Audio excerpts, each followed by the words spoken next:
guest, and we've got Noi Mahoney joining us to talk more about the Panama Canal, where they could certainly use some of this rain that we have down here, and unfortunately, they're not quite going to get it. And Noi, thank you for being here. The good news is we might be looking at an alternative, and that would involve something going on in Mexico. What can you tell us?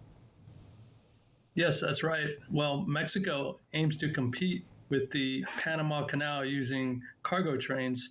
The Mexican government is currently constructing the Isthmus of Tehuantepec Interoceanic Corridor. It's an initiative to create a 188-mile rail line connecting the Pacific Ocean to the Gulf of Mexico. The isthmus represents the shortest distance in Mexico between those two bodies of water. Mexican authorities hope that the project will create a major logistics hub in the global supply chain, very similar to the Panama Canal. So obviously this is a pretty big deal because it involves a ton of infrastructure build out. They're talking about the hopes to handle up to 1.4 million TEUs annually by 2033, so in about a 9-year span. What does that infrastructure development look like in that part of Mexico right now? When you're talking about building a corridor, it's not just the rail corridor, right? It's the ports on either side, and then it's the intermodal terminals, and then it's everything in between. Yeah, that's correct. Right now, that part of southern Mexico has a lot of infrastructure needs, to say the least. It's historically been some of the least developed and poorest parts of Mexico, those states in southern Mexico. And the two ports that are there existing, one of them is called the Port of Salina Cruz, which is on the Pacific coast, and the port of Quetzalcoatl, I hope I'm saying that right, this is on the Gulf Coast. They're very small ports at the moment, so they still have a lot of investments that's needed to really, beef up their cargo capacity. And as you mentioned, Mexican authorities hope that, within 9 years, the rail line can handle about, I think is over 1 million TEUs per year. That's still very, very small compared to the Panama Canal. The average cargo train can carry about, I think it's 240 containers if they're double stacked.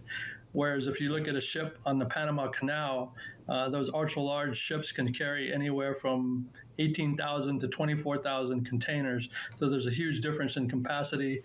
And I should mention that a lot of, major shippers and logistic professionals are a little skeptical that the isthmus can ever really compete with the Panama Canal. They believe more it can be sort of a complement or, a sort of alternative when, there are situations like we have now where the Panama is, facing droughts that are lowering the water level and reducing capacity through the channel at the moment.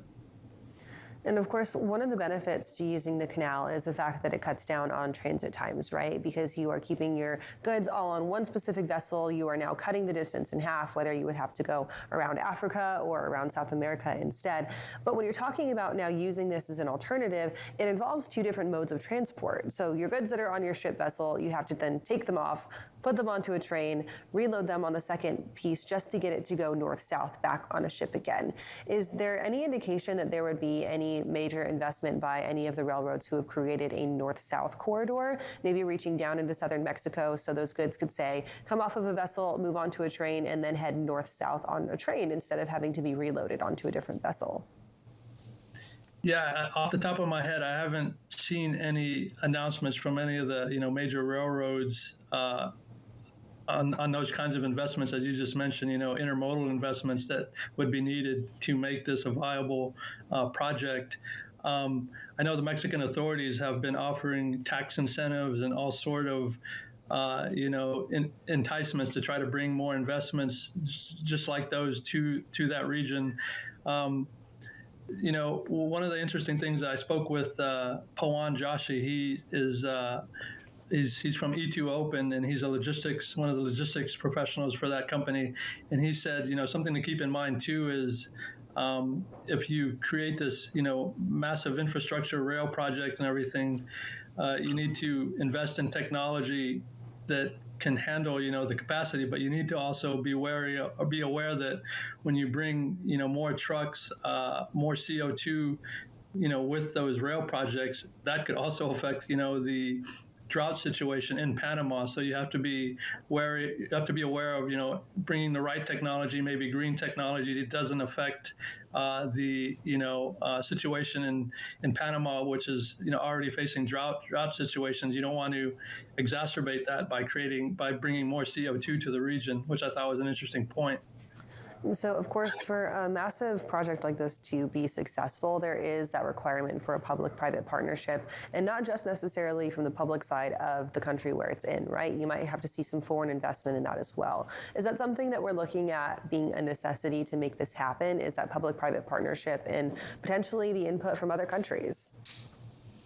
Yeah, right now Mexico seems to be footing the bill for this massive project, but I'm sure they hope that the U.S. will be a major beneficiary of this project if it goes off the way the Mexican government hopes, and I'm sure they hope that the U.S. authorities or major U.S. corporations will chip in or take part in this project.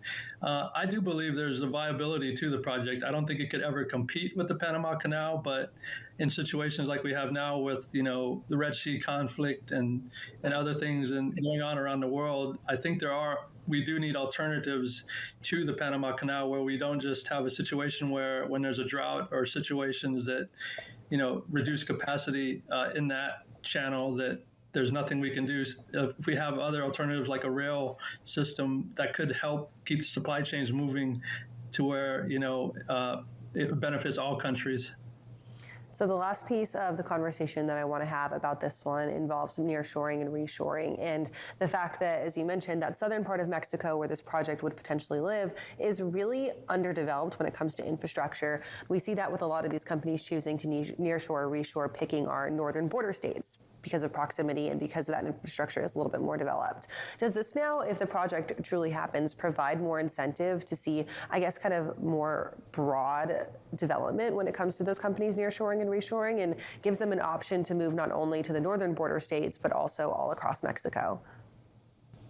Yeah, it's the project has been in the work. The rail project has been in the work for several years, but it seems to have come along sort of at a good time in terms of, as you mentioned, with all of the spotlight on Mexico because of nearshoring. And one of the components of this interoceanic corridor is creating a major logistic park all along the 188-mile rail corridor. And the hope is that manufacturers, shippers would build manufacturing facilities all along the rail corridor, and that could be a part of the nearshoring push.